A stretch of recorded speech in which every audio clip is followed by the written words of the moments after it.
Hey guys, in commemoration of Irish American Heritage Month, Premier Pro Wrestling, myself, Randy Ritchie, present Irish wrestlers you should know.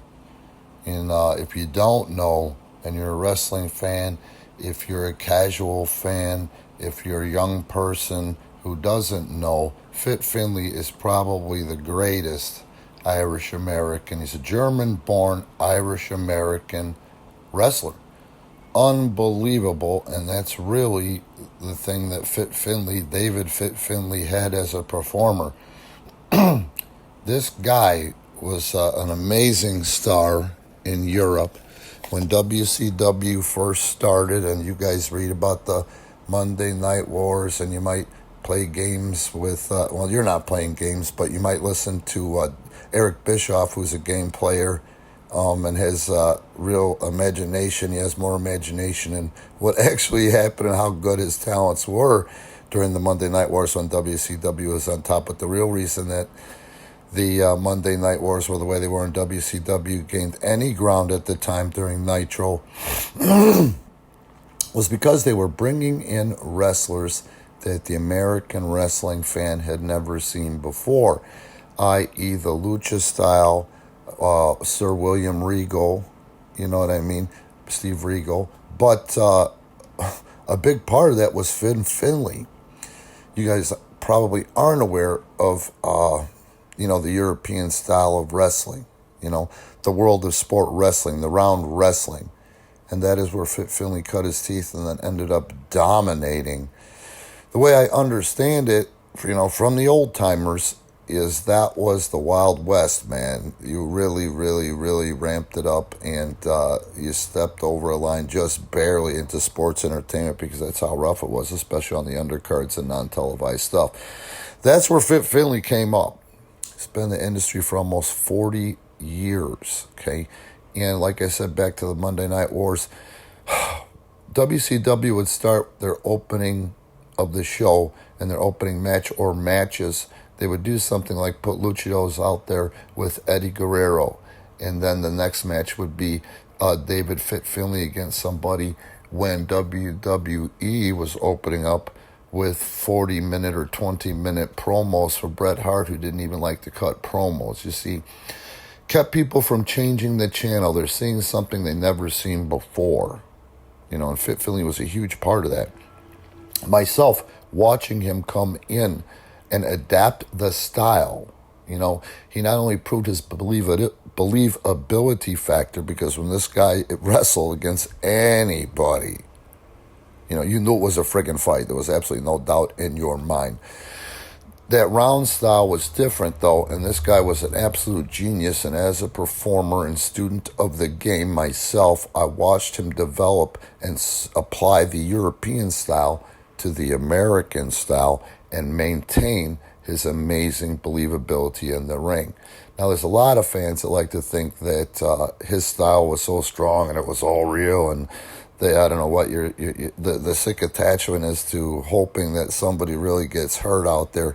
That wasn't the case. Finlay could hurt you if he wanted to, but I'm going to read you a little excerpt that Arn Anderson stated when he credits Fit Finlay as the greatest thing that ever happened to female wrestling. And here we go. This is Arn Anderson. He's the single most important thing that ever happened to women's wrestling. He had the most influence of anybody that's ever been involved in the business. I was there. I saw it. This business is not easy. As a matter of fact, it's hard, and we see it all the time. It's really hard to do it well and to keep from getting injured and to excel and get better and make it make sense and become a whole package where you can talk and work and think on your feet. All those things, to be able to teach that to somebody, very, very difficult. You have to be a natural almost to excel in this business. It's hard to just come in without just living in it since you were 8 years old and breathing it. Fit. He was able to pull that out of them and look at their weaknesses and stay away from those and look at their strength, and hey, do this here, do this here. He's an exceptional teacher. And this is what I'm talking about when it comes to Fit Finlay and you guys talking about the believability factor. That's the art form, is to make it look like it's a fight, to make the fan look at you from the stands, from the front row, from the ringside, and say, that guy I couldn't take in a fight. And not too many people could take Fit Finlay. And what the best part of that is that this is a man who really adapted that style, did all that hard work over there in Europe, and came back and really made some outstanding money. When I was with TNA Wrestling, or Impact Wrestling, when it was on Spike TV, it was awesome to work with Terry Taylor. It was awesome to work with Dirty Dutch Mantell.